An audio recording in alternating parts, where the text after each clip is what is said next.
Gasalita lang kamuya. Pasunod si Abi kasi mahal ang ticket, Kara. Anong kitain sa kwan? Ang iba-iba ang producer sa Canada, ha? Hindi na iya pwede ang mga gusto nyo. Banda lang na iya ang pwede papuntahin. Tapos, tawag nito, makuha sila sa separate nila nga visa as tourist. Hindi mo sila pwede mai-apply na kasama sa banda kasi wala sila relationship sa banda. Amo lang na itatay lang si Elias. Mahirap i-apply at mahal. Alam nyo ba ang applications? Ang application per tao sa visa sa Canada kag Amerika is almost 100,000 each. Sa banda pa lang magkano na? Magsalita kayo bala? So nakasama sa ganito, kamo bayad. Bigyan nyo kami 2 milyon. Kaya i-process namin ang visa kag ticket ng pamilya niya. Anong kikitain sa banda kung lahat nga interest nag-16? Eh Diyos ko, kung pwede palang gani, wala na sa mga PA para makatipid kami. Akala nyo libre? Do you think mura ang banda? Over 1 million ang kanilang TF. Tapos sana makasama si Abby for what? Pwede siyang magbakasyon on their own. Pero hindi pwede nga malibre dahil mahal. Back and forth na papasahe, 200,000 plus. Ikaw ang masahe. Naiinis ako sa mga ganito kasama sa hindi ka sa family gathering. Hindi to family reunion, business to. Concert. Kasana kasama si ganito, bilat sing Iloy, bigyan ko 2 milyon prasisan ko sa visa, kag ticket. Akala nila bala ang sasakyan nila, ano sasakyan nila? Saranggula ni Pepe, magta-transform si Abi manananggal?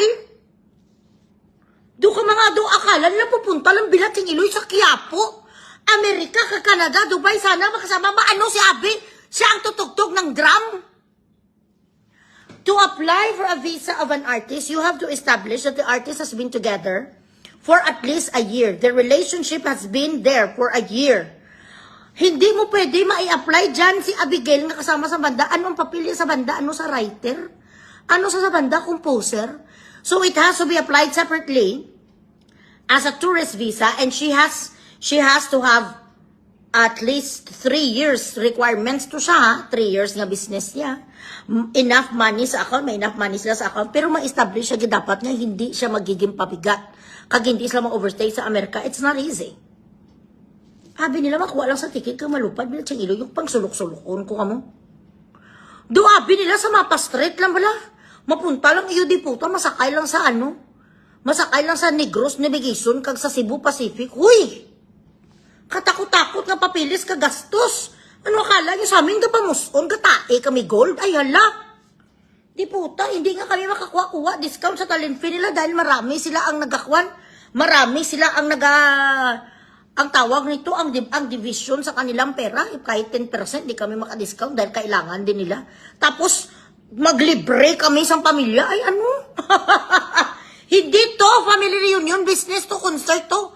Kung gusto nila nga magpunta sa ginapuntahan din sa kanilang mga asawa and everything, silang kumuha ng visa nila kay ticket, hindi kami.